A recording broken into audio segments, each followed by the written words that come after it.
అందరికీ నమస్కారం. ఆంధ్రప్రదేశ్ రాష్ట్ర రాజధాని అమరావతిపై మరోమారు విషయం కక్కింది సాక్షి.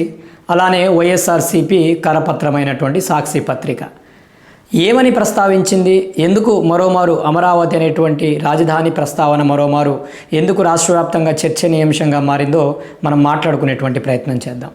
ఇటీవల అనంతపురం జిల్లా పర్యటనలో ఆంధ్రప్రదేశ్ ముఖ్యమంత్రి వర్యులు గవర్నీలైనటువంటి నారా చంద్రబాబు నాయుడు గారు అమరావతి రాజధాని అనేది దేవతల రాజధాని, దేవతల రాజు అయినటువంటి ఇంద్రుడు పరిపాలించినటువంటి రాజధాని అమరావతి అని, అలానే బౌద్ధిజానికి ఎంతో ప్రసిద్ధిగాంచినటువంటి ప్రదేశం అమరావతి అంటూ అమరావతి యొక్క ఖ్యాతిని గొప్పతనాన్ని ఆ యొక్క సభలో ప్రస్తావించేటువంటి ప్రయత్నం చేశారు.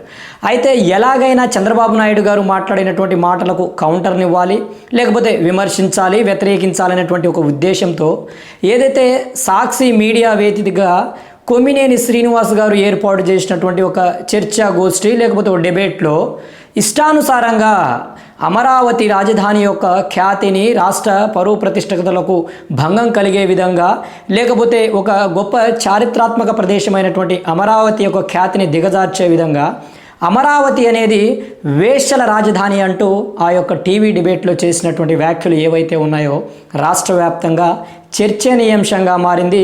వైఎస్ఆర్సీపీ పార్టీ పట్ల, అలాగే సాక్షి మీడియా పట్ల థూ అని ప్రజలు ఉమ్మేసే స్థాయికి దిగజారాయి వైఎస్ఆర్ కాంగ్రెస్ పార్టీ విధి విధానాలు. ఇవేమి వింత పోకడలు, ఇదేం విధానం?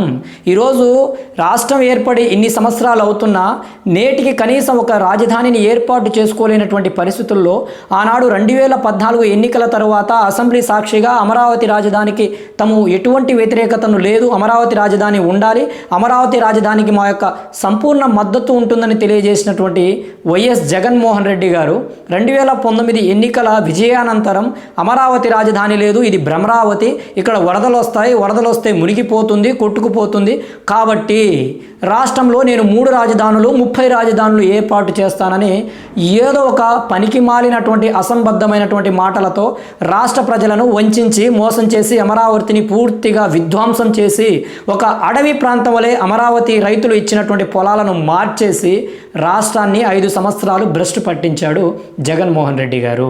మరి కనీసం ఆ 3 రాజధానుల పురోగతి ఏంటంటే ఒక్క చోట ఒక ఇటుక కూడా పేర్చలేదు. 2014 ఎన్నికల అనంతరం ఏదైతే తెలుగుదేశం పార్టీ హయాంలో ఏర్పాటు చేసినటువంటి అభివృద్ధి కార్యకలాపాలే ఈ రోజు కూడా అమరావతిలో ఉంది. తిరిగి 2024 ఎన్నికల అనంతరం అమరావతి రాజధానిని ప్రకటించుకొని తిరిగి అక్కడ కార్యక్రమాలు కావచ్చు, అభివృద్ధి పనులు కావచ్చు ముమ్మరంగా వేగవంతంగా కొనసాగుతున్నటువంటి అంశం మనందరికీ విదితమే. అయితే నాటి నుంచి నేటి వరకు కూడా అమరావతి రాజధాని మీద విషం వెళ్ళగక్కుతూ విద్వేషం వెళ్ళగక్కుతున్నటువంటి వైఎస్ఆర్ కాంగ్రెస్ పార్టీ, అలానే వైఎస్ జగన్మోహన్ రెడ్డి గారు, అలానే అతనే రౌడీ మూకలు, విద్వేషపు మూకలు ఏవైతే ఉన్నాయో ఈ యొక్క అమరావతి రాజధాని మీద విద్వేషాన్ని రెచ్చగొట్టే విధంగా, లేకపోతే ఒక రకమైనటువంటి విషపు ప్రచారాన్ని చేస్తూ ఉంది. తుఫాన్లు వస్తే, వర్షాలు పడితే ఎక్కడ వరదలు రావు? విజయనగరంలో రాదా, తూర్పుగోదావరిలో రాదా, విశాఖపట్నంలో రాదా, లేకపోతే అమరావతిలో రాదా, లేదా కర్నూలులో రాదా? ఎక్కడ రాదు జగన్మోహన్ రెడ్డి గారు? చెప్పండి. మీకు ఏదైనా అవగాహన ఉంటే దాని పట్ల ప్రజలకు స్పష్టంగా తెలియజేసి ముందుకు వెళ్ళండి. అంతేకాని తెలుగుదేశం పార్టీ చేసినటువంటి నిర్ణయాలన్నింటినీ వ్యతిరేకించాలి, వారు ఏ అంటే నేను జడ్ అనాలి, వాళ్ళు జడ్ అంటే నేను ఏ అనాలి అనేటువంటి తీరుతోనే మీరు కొనసాగుతూ ఉన్నారు. ఈరోజు 11 స్థానాలకు పరిమితం చేసినా మీకు బుద్ధి రాలేదా, మీకు సిగ్గు రాలేదా అనే విధంగా ఈరోజు రాష్ట్ర ప్రజలు ఆలోచిస్తూ ఉన్నారు. ఈ పార్టీ ఉంటే ఈ రాష్ట్ర పురోగతికే ప్రమాదం అని కూడా భావిస్తూ ఉన్నారు. రాబోయేటువంటి రోజుల్లో జరిగేది అదే. నిన్ను, నీ పార్టీని బంగాళాఖాతంలో పూర్తిగా ముంచేసి వినాశనం వైపు నిన్ను అడుగులు నడిపించడానికి నీ నాయకులు కావచ్చు, నీ యాక్షి కావచ్చు, నీ సాక్షి కావచ్చు, నీ వెనకున్నటువంటి గుంట నక్కులు ప్రయత్నిస్తూ ఉన్నారు. ఈ రాష్ట్ర ప్రజలు కూడా సంకల్పించుకున్నారు, ఇక వైఎస్ఆర్ కాంగ్రెస్ పార్టీ అనేది ముగిసిన అధ్యాయం. ఈ రాష్ట్ర పురోగతిలో ఒక చీడ పురుగు లాంటిది, ఒక విషపు వనం లాంటిది, విషపు మొక్క లాంటిది వైఎస్ఆర్ కాంగ్రెస్ పార్టీ అని ప్రజలు కూడా భావించారు. కాబట్టి నేను 11 స్థానాలకు పరిమితం చేశారు. రాబోయేటువంటి రోజుల్లో ఈ 11 స్థానాలు కూడా అనవసరమనే భావన తీసుకొచ్చే విధంగా నువ్వు నీ యొక్క వ్యవహార శైలి, నీ యొక్క పనితీరు ఉంది.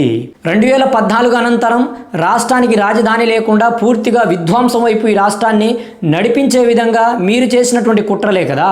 2014 ఎన్నికల తర్వాత అధికారంలో వచ్చినటువంటి నారా చంద్రబాబు నాయుడు గారు అమరావతి రాజధానిని ప్రకటించినప్పుడు మీరు అసెంబ్లీ సాక్షిగా ఏమని ప్రకటించారు?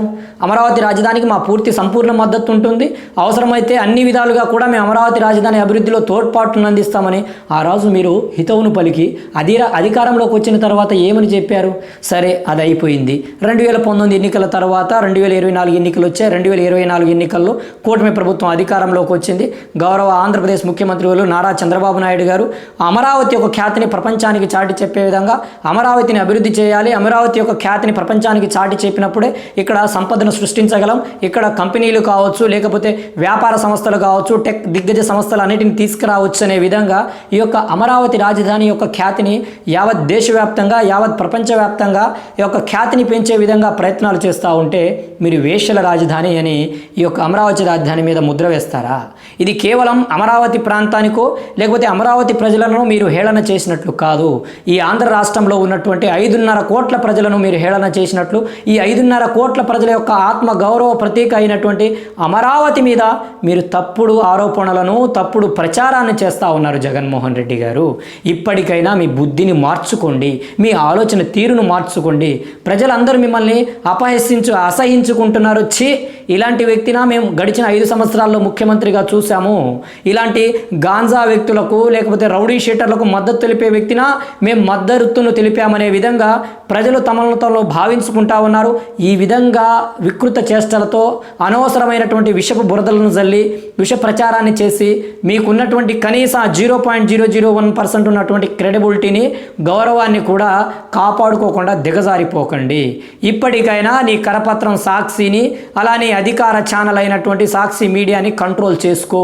ఆ సాక్షి ఛానల్లో ఉన్నటువంటి విధి విధానాలు ఏవైతే ఉన్నాయో పూర్తిగా రాష్ట్రాన్ని గాడి తప్పించే విధంగా మొత్తం తప్పుడు ప్రచారాలు, మొత్తం విషపు ప్రచారాలు ఈ రాష్ట్రం మీద, ఈ రాష్ట్ర ప్రగతి మీద, ఈ రాష్ట్ర ప్రజల మీద, ఈ రాష్ట్ర భవితవ్యం మీద నిరంతరం విషపు ప్రచారాలను చేస్తూ ఉంది నీ సాక్షి మీడియా.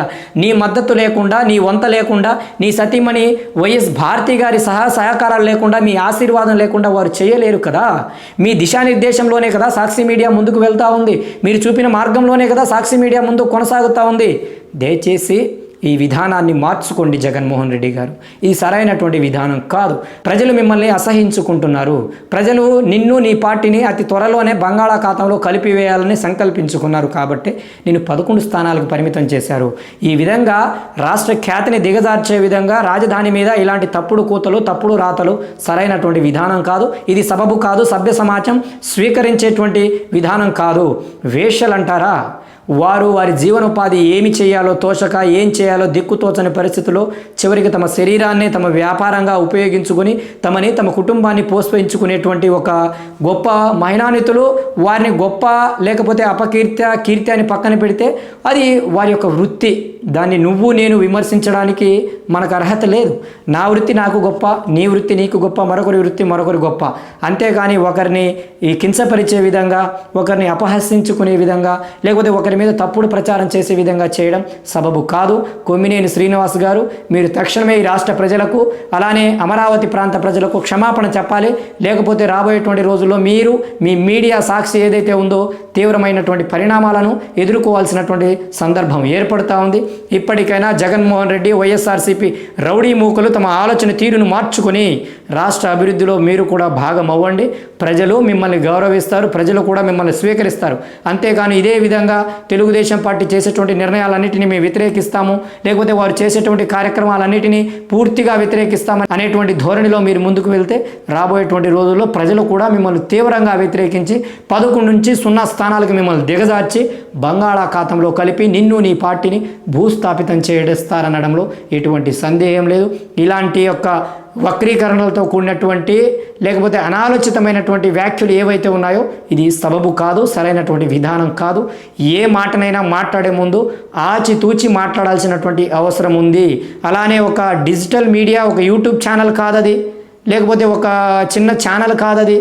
సాక్షి అనేది కూడా ఈరోజు శాటిలైట్ అయినటువంటి ఛానల్లో రాష్ట్ర వ్యాప్తంగా ఉన్నటువంటి ప్రజలందరూ వీక్షించేటువంటి పరిస్థితుల్లో ఇలాంటి తప్పుడు కూతలు, ఇట్లాంటి పనికి మాలిన కూతలు కూస్తారా కొమ్మినేని శ్రీనివాస్ గారు? మీరు దగ్గరుండి మరి ఇలాంటి మాటలు పలకరిస్తున్నారా? ఈ మాటలు మీ వెనక ఉంది పలికించింది ఎవరు? జగన్మోహన్ రెడ్డినా, వైఎస్ భారతి గారా? ఎవరు పలికించారు? ఇది సబబు కాదు.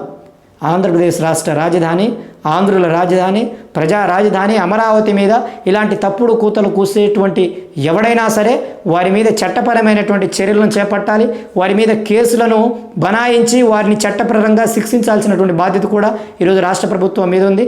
ఇలాంటి చిన్న చిన్న విషయాలనే వదిలేస్తూ ఉంటే రాబోయేటువంటి రోజుల్లో ఇలాంటి పరిస్థితులు విపరీత చేష్టలకు దిగజారి ఇలాంటి తప్పుడు కూతలు, తప్పుడు రాతలు రాసేటువంటి ప్రమాదం ఉంది. కాబట్టి తప్పకుండా ఈ యొక్క సాక్షి మీడియా చేసినటువంటి వ్యాఖ్యలు ఏవైతే ఉన్నాయో వాటిని నేను తీవ్రంగా ఖండిస్తూ ఉన్నాను.